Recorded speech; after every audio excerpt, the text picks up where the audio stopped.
കോൺഗ്രസിലെ മുഖ്യമന്ത്രി പോര് പുതിയ തലത്തിലേക്ക്. KPCC ഡിജിറ്റൽ മീഡിയ കോർഡിനേറ്ററെ പുറത്താക്കണമെന്ന് ആവശ്യപ്പെട്ട് KPCC പ്രസിഡന്റിന് പരാതി. VT സതീശൻ പക്ഷത്തെ വിമല ബിനുവിനെതിരെ Youth Congress social media chairman Rajith രവീന്ദ്രനാണ് പരാതി നൽകിയത്.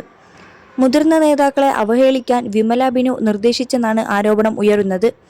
ഇലക്ഷൻ 2026 VTS എന്ന വാട്സാപ്പ് കൂട്ടായ്മയിലൂടെ KC ചെന്നിത്തല, K സുധാകരൻ എന്നിവരെ അവഹേളിക്കാൻ വിമല ബിനു നിർദ്ദേശിച്ചെന്ന് പരാതിയിലെ ആരോപണം.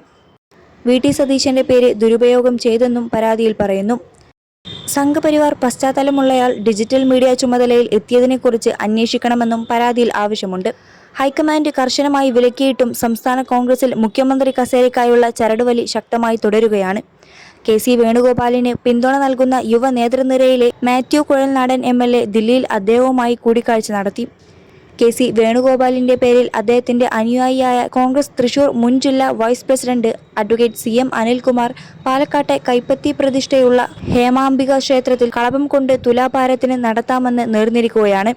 ഈ ക്ഷേത്രത്തിലെ ദർശനത്തിന് ശേഷമാണ് ഇന്ദിരാഗാന്ധി കോൺഗ്രസിന്റെ ഔദ്യോഗിക ചിഹ്നമായി കൈപ്പത്തി തെരഞ്ഞെടുത്തതെന്ന് പറയപ്പെടുന്നു. VT സതീശന്റെ ആരാധകരും അടങ്ങിയിരിക്കുന്നില്ല. മൂവാറ്റുപുഴയിൽ VT സതീശനായി ഫ്ലെക്സ് ഉയർന്നു.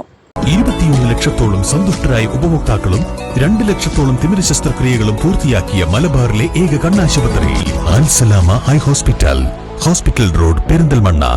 കേരളത്തിൽ ഒരു ദളിത് മുഖ്യമന്ത്രി വേണ്ടേ എന്ന ചോദ്യത്തിന് 4ന് മറുപടി പറയാമെന്ന് കൊടിക്കുന്നിൽ സുരേഷ് MPയും പ്രതികരിച്ചു.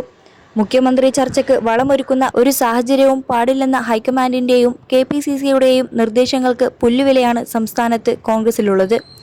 KC വേണുഗോപാൽ ആ പദവിയിലേക്ക് എത്തണമെന്നാഗ്രഹിക്കുന്ന യുവനിരയിലെ പ്രമുഖൻ മാത്യു കുഴൽനാടൻ 1.5 മണിക്കൂർ നേരം KCയുമായി ദില്ലിയിലെ അദ്ദേഹത്തിന്റെ വസതിയിൽ കൂടിക്കാഴ്ച നടത്തി. മാധ്യമങ്ങൾക്ക് മുഖം തരാതെ പിൻഗേറ്റിലൂടെ മടങ്ങുകയും ചെയ്തു. മുഖ്യമന്ത്രി സ്ഥാനത്തിനൊപ്പം മന്ത്രിസഭയിൽ ബർത്ത് ഉറപ്പിക്കാനും ഭാഗ്യാന്വേഷികൾ നെട്ടോട്ടത്തിലാണെന്നാണ് വിവരം. പശ്ചാത്തലം ഇതാണെന്നിരിക്കെ കൂടിക്കാഴ്ചയെക്കുറിച്ച് പ്രതികരിക്കാൻ KC വേണുഗോപാലും തയ്യാറായില്ല.